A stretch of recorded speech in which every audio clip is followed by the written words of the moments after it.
A psicanálise, sabe, ela não nasceu do nada, num vácuo. Ela surge bem no meio da agitação da modernidade. E desde o comecinho, ela já se debruça sobre uma tensão que é fundamental.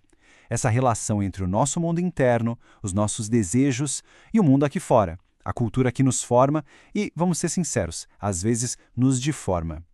Bora mergulhar nessa conexão super profunda entre psicanálise, cultura e como a gente se torna quem a gente é hoje. Para começar, vamos direto ao ponto com a pergunta que vai ser o nosso guia nessa jornada. Pensa bem nela. O que a cultura, com todas as suas regras, suas leis, suas promessas, o que ela faz de verdade com o nosso desejo? Será que ela só reprime? Ou ela molda, direciona? Ou será que ela até mesmo inventa o que a gente deseja? É exatamente isso que a gente vai investigar. E para a gente fazer isso, nosso roteiro está bem traçado. A gente começa lá atrás, com o mal-estar original em Freud. Depois damos um pulo para a lei simbólica em Lacan. E aí a gente aterrissa nos dias de hoje para ver como isso aparece nos sintomas contemporâneos. Em seguida, vamos ver qual é o papel da clínica nesse cenário todo. E, para fechar, a gente amarra tudo entendendo como a psicanálise, no fim das contas, interroga a cultura. Nossa primeira parada, claro, tinha que ser com Freud. Foi ele o primeiro a sacar, de um jeito genial, esse conflito que parece não ter solução, o embate entre ser um indivíduo cheio de pulsões e ser um membro da civilização. Pois é, para viver junto, tem um preço a se pagar. E olha só que interessante, essa frase do Lacan conversa diretamente com Freud e já aponta para o coração do problema. Aquilo que o Freud chamou de mal-estar na civilização é, na raiz, um mal-estar do desejo. Parece que a civilização e o desejo vivem numa eterna queda de braço.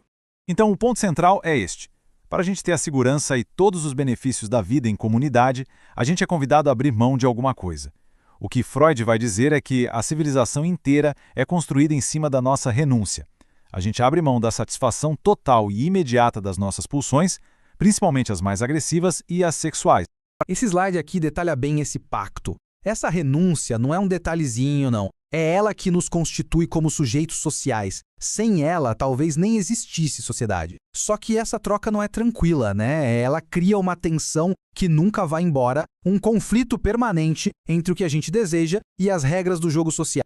Tá, e como é que a cultura garante que a gente vai cumprir a nossa parte do acordo? Ah, ela tem um mecanismo incrível, o superego. Pensa nele como um agente da cultura que foi instalado dentro da nossa própria mente. Ele internaliza as leis, as normas, o que pode e o que não pode e fica ali, vigiando. Quando a gente só pensa em transgredir, é ele que apita, que aciona o alarme da culpa. Agora, com Lacan, o debate sobe de nível. Ele pega esse conflito lá do Freud e dá uma repaginada, olhando para ele a partir de uma perspectiva estrutural, totalmente focada na linguagem. Para Lacan, a gente não é só um bicho de pulsão. Nós somos, antes de mais nada, seres de linguagem. A gente chega num mundo que já fala, que já tem leis, que já tem uma estrutura simbólica, muito antes da gente nascer. E é essa estrutura que vai mediar o conflito todo. Isso nos leva a um dos conceitos mais fascinantes e importantes de Lacan, o grande outro. E o outro não é uma pessoa, tá? Esse lugar simbólico é o tesouro da linguagem, das leis sociais, da cultura. É do outro que a gente recebe as palavras que nos formam e é com ele que a gente aprende a desejar. Como diz Lacan, o nosso desejo é o desejo do outro. E dentro dessa grande estrutura do outro, tem uma função que é chave, o nome do pai. E muita atenção aqui, a gente não está falando do pai de carne e osso. O nome do pai é um significante, é uma função simbólica que representa a lei. É ele que introduz aquele não fundamental que organiza o nosso desejo e permite que a gente entre de cabeça no mundo da linguagem e da cultura. Com base nisso tudo, Lacan vai propor que os nossos laços sociais não são aleatórios, não. Eles se organizam em estruturas bem lógicas que ele chamou de discursos. É como se fossem 4 modos de usar a linguagem para a gente se relacionar com o saber, com o poder e com a satisfação ou o gozo. Aqui a gente vê as 4 estruturas que ele propôs. Sem a gente precisar entrar nos detalhes técnicos da fórmula, o importante é sacar a ideia. Cada discurso organiza um tipo diferente de laço social. Tem um baseado na autoridade, que é o do mestre, outro no saber técnico, burocrático, o da universidade, um que questiona o poder, o da histérica, e, finalmente, o discurso do analista, que meio que vira essa lógica de cabeça para baixo. Ok, agora vamos trazer toda essa teoria para o nosso dia a dia. Lacan percebeu uma variação no discurso do mestre que se tornou a regra do jogo hoje em dia, o que ele chamou de discurso do capitalista. E o que define esse discurso? É um ciclo que parece não ter fim. Ele fica sussurrando no nosso ouvido. Consuma, goze, não pode haver falta. Ele rejeita de cara a ideia de castração, ou seja, a ideia de que nós somos seres em falta. A promessa é de uma satisfação total, constante através de objetos de consumo, que Lacan vai chamar de mais de gozar. E quais são os efeitos disso na gente? Bom, é só olhar em volta. A gente vive numa cultura do excesso, do imperativo de gozar. Aquelas referências simbólicas que antes davam norte, tipo a função do nome do pai, parecem cada vez mais fracas. O resultado? Uma sociedade totalmente focada no desempenho, na imagem e, na clínica, a gente vê explodir em novas formas de sofrimento, depressão, pânico, as compulsões e uma dificuldade gigantesca de colocar em palavras o que se sente. Diante desse cenário todo, qual é o lugar da clínica psicanalítica? Como é que ela pode responder a esse novo mal-estar que está aí? Esse slide aqui mostra o contraste de um jeito muito claro.